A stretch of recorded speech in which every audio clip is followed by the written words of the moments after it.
Becky Lynch and Trish Stratus just deepened their story, so we'll see what's new there. We'll also check out what could be next for Seth Rollins, Roman Reigns, and much more.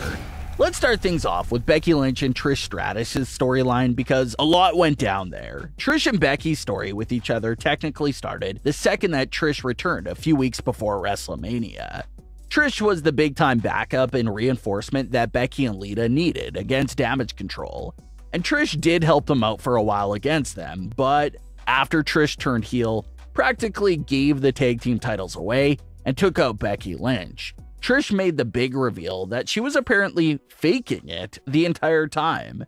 Trish's return to WWE had bad intentions towards Becky Lynch right off the bat, but was keeping everything under wraps the entire time, just waiting for her moment. Trish said that she never liked how Becky Lynch carried herself. So the real reason why she returned was to get closer to Becky Lynch and see if Becky truly was as toxic as she thought. And according to Trish, Becky Lynch was as toxic as she thought, and that's why she went through with her plan of attacking Becky Lynch. Becky went missing for over a month following that first big betrayal from Trish Stratus, and that really made Trish really front run and showboat about what she did to Becky. But then Becky Lynch returned and gave Trish Stratus a beatdown of her own to even out the scoreboard. That's when Becky Lynch challenged Trish Stratus to a match at Night of Champions. Trish accepted, and that brings us to their May 22nd contract signing on Raw for that match. One of the first things fans thought of and noticed right away, especially based off Becky's physical appearance, was if Becky Lynch was trying to slightly bring back her Big Time Becks persona and era. Becky Lynch's character development and change in personas have been great to follow over the last few years. It all truly started with Becky's first transition and development into the man persona. Becky was tired of being overlooked and passed on for other stars, so she made it her business to stand out and be the biggest star in WWE. And truly, that's what started Becky's first era as the man. She wasn't playing nice and waiting along anymore. Now she was skipping the line and forcefully taking whatever she wanted. And some fans often forget that the man was supposed to be a heel turn for Becky Lynch. But the fans just refused to boo Becky Lynch because they were happy to see this new version of the underdog finally snapping and reaching a breaking point. So the man became a huge hit and launched Becky Lynch into further stardom, even becoming the winner of the first ever women's WrestleMania main event. And then you fast forward to 2021, and Becky Lynch had some more great development and changes to her character. She was no longer known as the man, now she was Big Time Becks. And maybe there was some fans that got mixed feelings about the Big Time era for Becky Lynch, but in terms of the flow and her story, that persona did make perfect sense. The man was about Becky scratching and clawing to make it to the top of the mountain from the very bottom, while Big Time Becks was about Becky now standing firmly on top of the mountain and trying to kick off anyone else that was coming for her spot. So both personas really do connect and flow with Becky's overall story.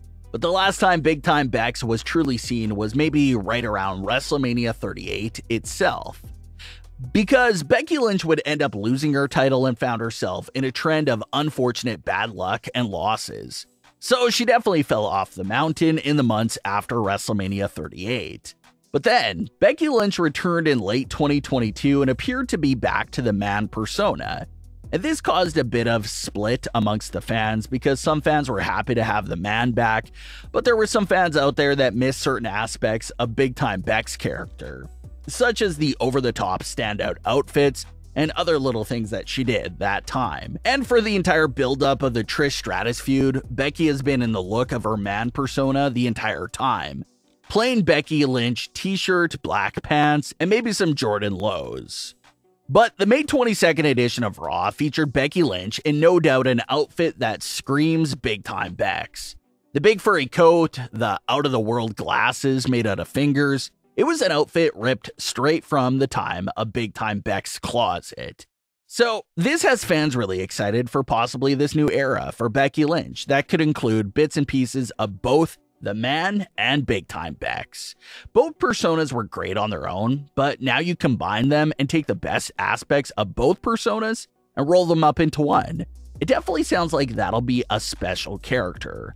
But let's get into the contract signing and what was said there. Becky Lynch wastes no time at all and instantly signs the contract before it even starts. Trish comes out moments later and says that Becky Lynch has had a lot of contract signing segments in her career, only because of Trish Stratus and the work she did to put the women's division on the map and elevate it.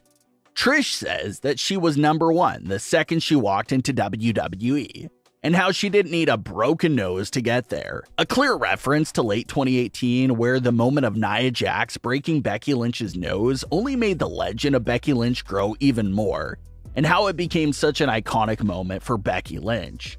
Trish is saying that she didn't need any moment like that to make it to the top. Trish says that she has Becky figured out, and how Becky's weak spot and biggest problem is herself, and how Becky's her own worst enemy.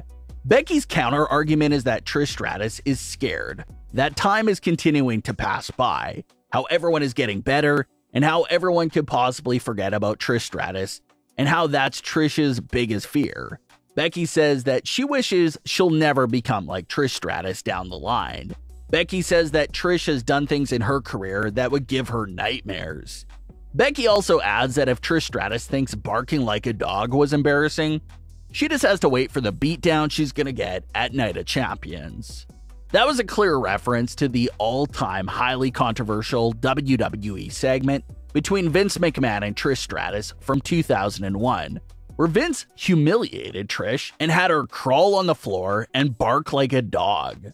So Becky Lynch and Trish Stratus exchanged some deep personal blows, and this feud is looking great so far. So we'll have to see what the future of this feud looks like, since it's highly rumored to continue throughout summer. It was just recently announced that Roman Reigns will have a 1,000-day title celebration on the June 2nd edition of SmackDown. This celebration will obviously cover the previous 3 years of Roman's historic Universal title reign. Now, considering the Bloodline's recent strain of bad luck and misfortune, everyone expects something to go wrong at the celebration, and there's a fun fan theory and idea going around for that. June 2nd, 2023 will also be the exact 9-year anniversary of Seth Rollins hitting Roman Reigns with a chair and betraying the Shield. So a lot of fans thought how insane it'll be if Seth Rollins was to crash Roman's 1,000-day celebration. Seth has been taking a lot of jabs at Roman Reigns during the interviews, talking about the World Heavyweight Championship and how he has a love-hate relationship with Roman and how he wants to win this title so everyone can forget about Roman. Well, fans think that Seth crashing Roman's celebration on the anniversary of the Shield split would be a crazy moment. But of course, the recent WWE draft makes that moment pretty impossible to see. But it was still a good idea from the fans. But what are your thoughts on today's stories? Leave your comments below. Don't forget to subscribe with all notifications on, and leave a like if you enjoyed. Thanks for watching, guys.